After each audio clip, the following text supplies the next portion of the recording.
Since this government has been in this term of nearly 10 years, just over 9 years, this government has been taxing Victorians. Every 2 months they've introduced a new tax, and since the May budget this year, they've outdone themselves. They've increased that to every single month. So here I am today to stand and speak on the State Taxation Acts and Other Amendments Bill 2023, where this current Labor government thinks that taxing is the way to get themselves out of trouble, despite the fact that right throughout history there has never been a government that has been able to use taxing to find their way back into prosperity.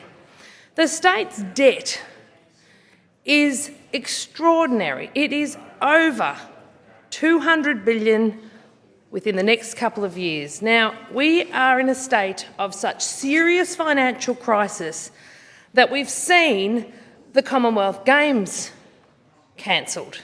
That, I think, was the real telling tale that this state is in trouble. We saw the budget in May, and we're seeing tax after tax after tax introduced.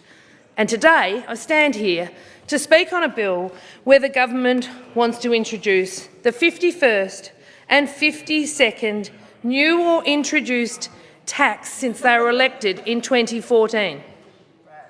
Now, we saw the Premier stand down a couple of weeks ago, and our new Premier had only been in the job just days before announcing these new taxes.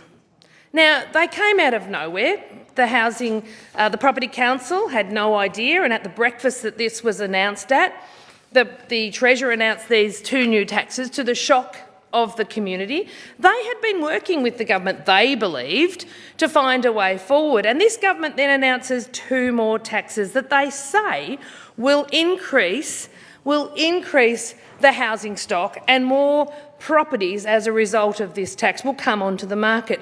But they refuse to outline how. They can't tell us how many houses will come on the market, and they can't tell us by when. So what is the sense of this tax? It will not, and it cannot, that we can see, solve the housing problem, and that is why I support the reason amendment that says that we will not pass this bill. We will oppose this bill until the government commits to consult with key housing industry stakeholders on the impact of this bill and to assist with easing cost of living pressures to ensure every Victorian has the best opportunity to enjoy the social and economic benefits of home ownership. Because that's what we're really trying to do. We do need to get more people into homes. We do need people to get into the property market, and people are struggling. And these two new taxes, there is no evidence that this will help. 52 new taxes since this government promised under Daniel Andrews the night before the election in 2014 there would be no more new taxes. 52 of them. Extraordinary debt that they continue to blame onto COVID. However, before COVID, as it is becoming quite clear when you look at the situation financially of this state, was already in a hell of a situation in Victoria because of the debt. Now we have a debt that is greater than Queensland, New South Wales and Tasmania put together. They all had COVID. They all managed better than what Victoria has managed. We have a debt that is extraordinarily large, 165 or 167 billion in the budget, forecast to be way over 200 billion in the next few years. And we all had COVID. Have we in Victoria got more services than the other states? Are we getting better outcomes as community members? Are we feeling like we're getting better services? No. So that indicates failure. And will tax solve the problem? No. And what are businesses telling us? Business who employ the families that need the funds, that want to strive, to want to invest in property, want to get their home ownership, a roof over their head. What are the businesses telling us? They're telling us that they don't want to do business in Victoria. Just this week, I met with businesses who said many of their capital projects they're putting on hold. I'm meeting with businesses who are talking and thinking about moving interstate because Victoria is now the worst place to do business. The way to improve your financial position is to make your money work for you. Make and incentivise your community to actually thrive and have a good go.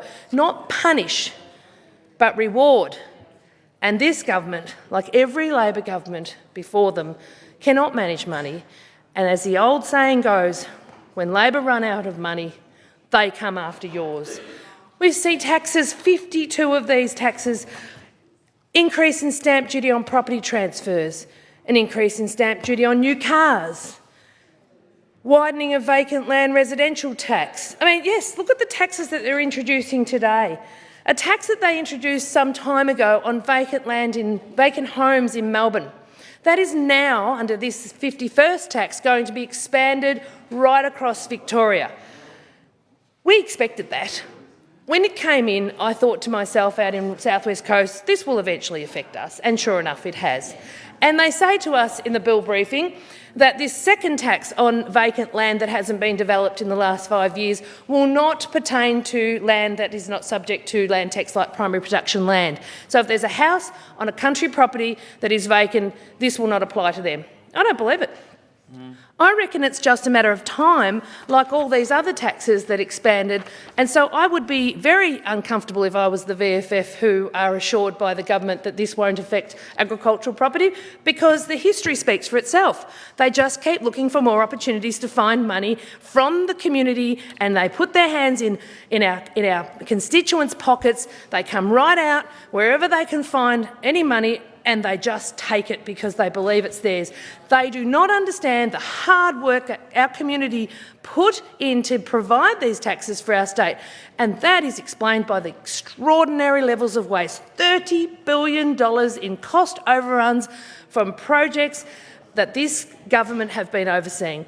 The Premier, the new Premier, she was the Minister for Major Infrastructure Projects, and every project she's touched, it fails, or it's delivered late, or it's not delivered on time, or it's not delivered on budget. It's like this, she's like the Sisyphean project manager that everything she touches fails. And now we have her as a Premier, and what's she done? Introduced 2 new taxes in her first actions. Well, that waste and that mismanagement and those taxes are for our community's benefit, not for just plugging massive holes of debt that this government's created. They should be funding our roads. They should be creating safe spaces on the road to get from Melbourne to the South Australian border or the northern New South Wales border. They should be protecting our community, providing more police, not like we've got in South West Coast where our police are very understaffed. You know, the government says there's more police than ever. Well, the reality is, in my police stations, there are not enough.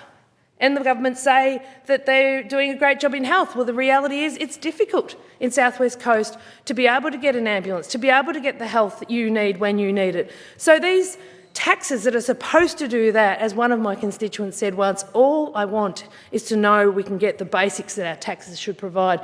That is no longer the case. It is no longer the case. We cannot have decent roads.